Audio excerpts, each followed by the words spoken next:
Le Grand Matin Sud Radio.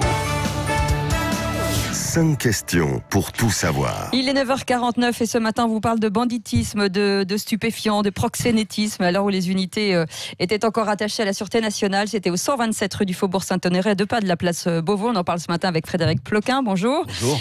Grand reporter indépendant et documentariste. Alors bien sûr, vous êtes spécialisé dans la police. Et là, ça s'appelle C'était la PJ aux éditions Fayard, 1960-1990. Le temps béni des flics, et des flics un peu particuliers, puisqu'ils étaient particulièrement autonomes et ils fonctionnaient un petit peu comme des commandos à l'époque. D'une certaine manière, oui. Quand je dis le temps béni, en fait, ce titre il m'est venu quand pendant l'enquête, en fait, pendant 3-4 ans, je suis allé dans toute la France retrouver les anciens, les vieux, les retraités. Ah, pour le coup, des retraités heureux. Je voudrais être en passant pour faire la jonction avec votre émission précédente, des retraités ils ont eu heureux. une vie très riche quand même. Ils ont eu une vie très riche, ils ont aimé leur métier. Et j'ai sous-titré ça comme ça, le temps béni des flics, parce qu'aujourd'hui, quand vous promenez dans les couloirs de la police judiciaire, vous avez quand même peu de gens qui vous disent mais je vais rester, c'est un métier passionnant. Vous trouvez que des gens qui disent mais il y en a marre, mais on n'a pas de ceci, on n'a pas de moyens, on n'a pas de bagnole, on a trop de paperasse, non, des gens qui sont pas heureux dans leur métier.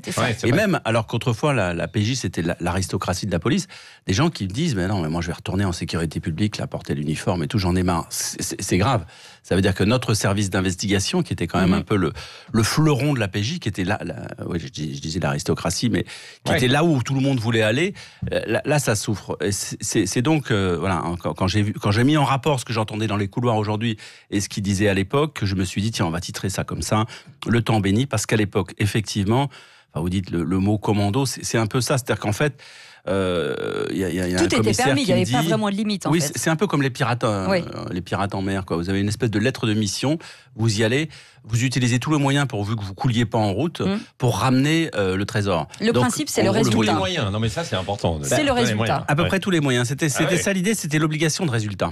En réalité. Alors tous les moyens, faudrait pas non plus que l'auditeur croie qu'ils étaient complètement en dehors du code de procédure pénale, mais un petit peu quand même. Mais oui. Qu'ils enlevaient, pas complètement. Ils enlevaient les voyous, ils leur mettaient des cagoules pour les ramener. Alors ça, c'était dans les cas extrêmes. Oui, mais quand même, ça existait. C'est vrai que je démarre le bottin, absolument. Mais là, l'affaire dont vous citez, ça c'est le début des années 60. Donc le tout début du livre. Début des années 60, c'est la guerre d'Algérie. Il y a un paquet de fonctionnaires, de policiers qui ont été rapatriés d'Algérie et qui ont été intégrés dans les rangs de la police judiciaire. Ils arrivent un peu avec leurs moyens. Et eux, là-bas en Algérie, on faisait parler, on obtenait des aveux avec des moyens de guerre, on va dire, dont la GIGN. Donc effectivement, il y en a quelques-uns, mais c'est pas l'image de la PJ de l'époque, mais il y en a quelques-uns qui se disent on va essayer de faire pareil avec les voyous français. Mais il se trouve que ça marche pas. Parce qu'en fait, ils s'aperçoivent assez vite que le voyou lambda de l'époque, c'est quand même quelqu'un qui, soit parce que ça existe, c'est une balance, c'est-à-dire c'est quelqu'un qui parle à la police de manière générale, soit c'est quelqu'un qui, au contraire, ne parlera jamais à la police, quitte à mourir. Et il y a, j'ai au moins un cas d'un policier d'un voyou, d'un gangster qui est mort dans un hôtel de police dans le sud de la France, pour le coup, pas au 127 Saint-Honoré, à cause de la GIGN, mais parce qu'il ne parlait pas. Donc ces moyens-là, étaient éventuellement utilisés, mais pas forcément avec le résultat escompté. Le jour où ils sont allés, comme vous le disiez, enlever des gars sur le quartier Pigalle, c'est parce que l'un des leurs, un commissaire de police parisien, avait été abattu dans un bar.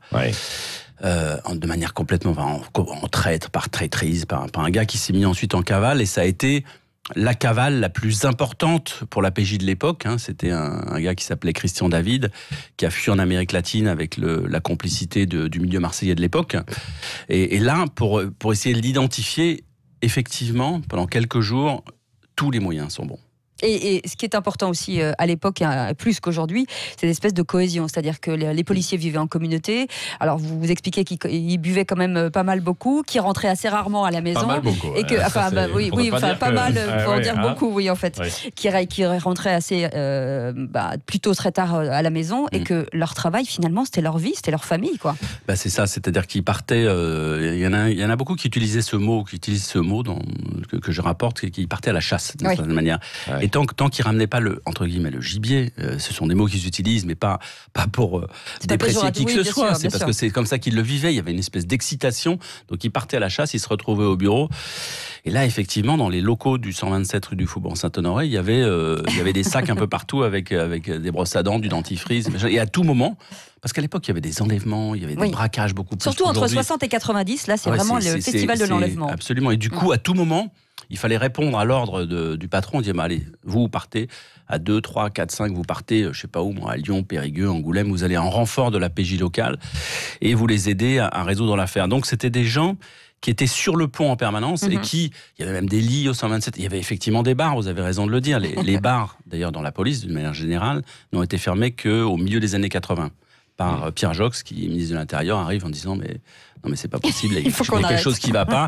Mais c'était des bars qui, vous savez l'intérêt que ça avait, il y avait un intérêt, les patrons avaient vu un intérêt primordial au bar, c'est que les gars n'allaient pas dans les bars du quartier boire des canons, et dans les bars du quartier, le danger, c'était qu'ils se laissent un peu aller, qu'ils se racontent leurs histoires, et qu'il y ait des oreilles indiscrètes qui les écoutent. Donc là, au moins, on savait où ils étaient s'il y avait un problème. Voilà, on savait où ils étaient. Et deux, effectivement, les confidences, elles partaient pas à droite à gauche. Alors il y a quelque chose d'autre qui a changé aussi, c'est un autre monde, c'est celui des voyous. C'est-à-dire que les voyous d'aujourd'hui ne sont plus ceux d'hier. Absolument. Moi, il y a quelque chose qui me frappe là dans le rapport qu'il y avait avec les voyous. C'est que comme les surveillances, je fais un chapitre entier sur la question des filatures. Oui, absolument. L'art de la filature, c'était une technique qui se transmettait de collègue à collègue. Il y avait des méthodes très particulières. Vous imaginez, c'est pas facile de suivre quelqu'un dans la rue sans se faire repérer. Déjà, faut pas porter l'impair mastic, le chapeau. Oui. Il faut essayer d'être. Il faut donc essayer d'être habillé un peu comme les gens dans le quartier où on est. Donc, c'était déjà la première difficulté. Mais ce que je veux dire, c'est que cette méthode, le fait qu'il y ait cette approche physique, fait qu'il y avait probablement plus de proximité entre les voyous et les flics. Parce que ils les suivaient en permanence. Si vous voulez faire une photo, vous savez, dans les dossiers judiciaires, faire des photos de quelqu'un en train de faire quelque chose, ça peut être important. Aujourd'hui, vous installez des espèces de caméras électroniques, je sais pas, dans l'immeuble d'en face, je ne sais où, et ça fait des photos automatiquement. À l'époque, il fallait être dans le sous-marin, donc dans la camionnette, pas loin, pas trop loin de l'endroit d'où allaient sortir, d'où allaient se passer les choses, et faire la photo en vrai avec un appareil photo. Tout ça faisait qu'ils connaissaient beaucoup mieux probablement les voyous qu'aujourd'hui. C'est-à-dire qu'ils ils connaissaient tous d'eux, ils les écoutaient au téléphone. Aujourd'hui, on parle plus au téléphone. C'est vrai. Très peu, non. Donc, ils les écoutaient, ils savaient s'ils avaient des maîtresses, s'ils allaient en week-end ici ou là. Ils savaient tout d'eux. Et ça leur permettait d'ailleurs, au moment de la garde à vue, peut-être de les déstabiliser et d'obtenir des informations. En tout cas, tout est écrit dans ce livre de 1960 à 90, le temps béni des flics. C'était la police judiciaire, Frédéric Ploquin, aux éditions Fayard. C'est incroyable parce que c'est passionnant. Ça donne tout de suite envie, la police évidemment. de terrain, de l'infiltration, de toutes les méthodes. Il y a beaucoup d'histoires. Et dont on pourrait encore apprendre aujourd'hui. Absolument, voilà. Je pense que d'ailleurs les vieux, j'ai vu que les vieux patrons de la PJ avaient été reçus il y a quelques jours par le ministre de l'Intérieur dans le cadre des réformes en cours. Donc ça veut dire qu'il y a une mémoire là à apprendre. Et je trouve que la police a intérêt à s'approprier sa propre mémoire, à pas l'oublier, parce que c'est là qu'on puise des solutions. Absolument. Merci en tout cas d'avoir été avec nous. Lisez-le, achetez-le pour Noël, peut-être à votre famille. C'est un très très bon bouquin. Oui, absolument. Et